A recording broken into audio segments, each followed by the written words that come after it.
Wala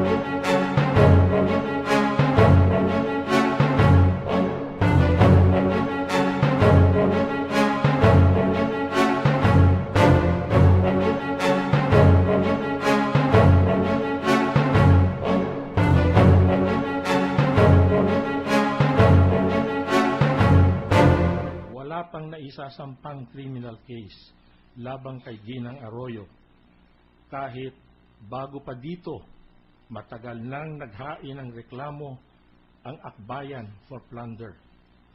Bakit naman po nating sinisisi si Chief Justice? Di po ba't malinaw na ang executive order ay may pagkukulang sa kaso ni Ginang Arroyo?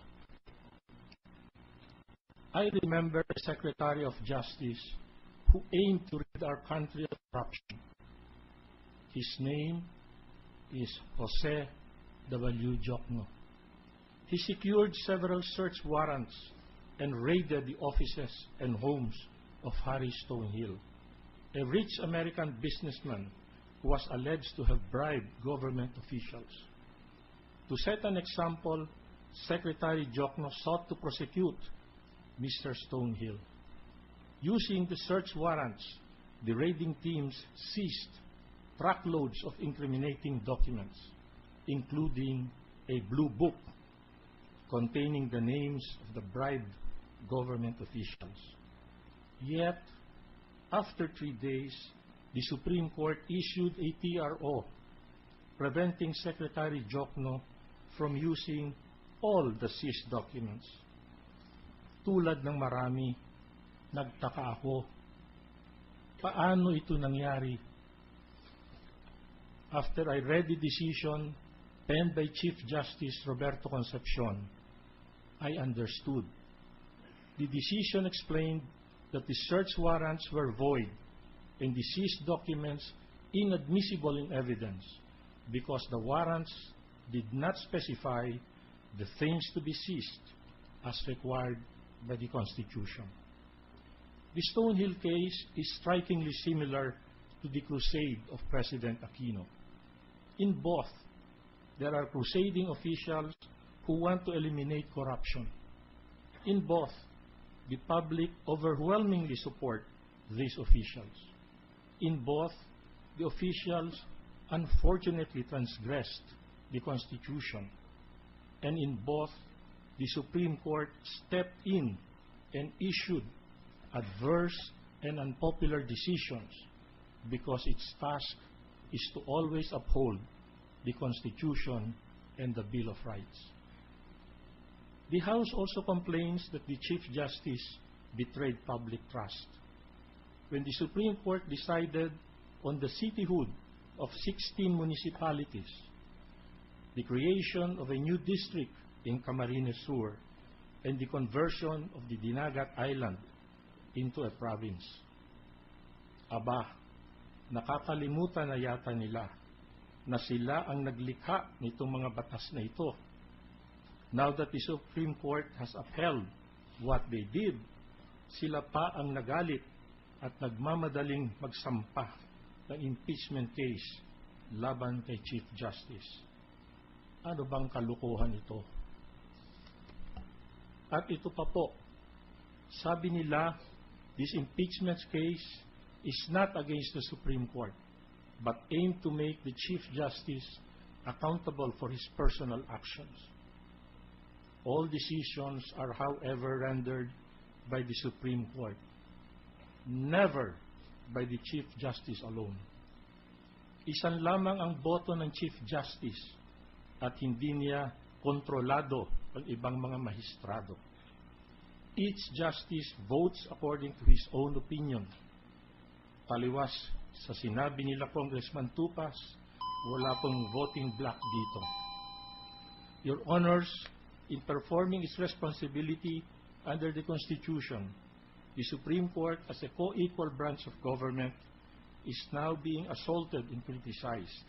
It is our humble submission that in upholding the Bill of Rights and the Constitution, the Supreme Court and the Chief Justice cannot be considered as obstacles to clean government or to the President's vision to realize his daang matuwid. In upholding the Constitution and in safeguarding individual rights, the Supreme Court and the Chief Justice cannot be considered the enemies of the people. Precisely, they protect individual rights and therefore do not betray the public trust. Today, the House of Representatives and the Executive Department have joined all their might, power, and resources to impeach the Chief Justice.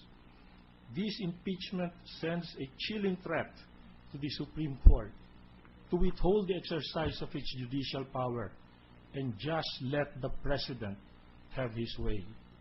Unfortunately, his obsessive pursuit of his goal has at times resulted in the infringement of the law.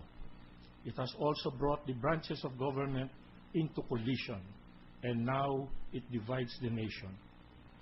During this crucial moment in history, we fervently pray that you, our honorable Senator Justices, will listen, consider the evidence, and as your solemn oath declares, do impartial justice according to the Constitution and laws of the Philippines.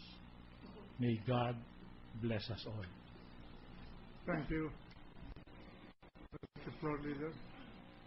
Thank you. Mr. President, we are in receipt of an urgent motion to cite the House prosecutors in contempt of court, filed by Attorney Fernando P. Perito on January 9, 2012. I move that the Senate President rule on the motion. Is there any objection? There being none, the Chair rules to deny the motion of Attorney Perito. And the reason for the denial is the fact that he has no standing in this court. He is neither a lawyer for the defense or lawyer for a participant in this proceeding. He did not even take the pain of asking the leave of the Senate to intervene, which is in accordance with accepted rules under the rules of court. So ordered.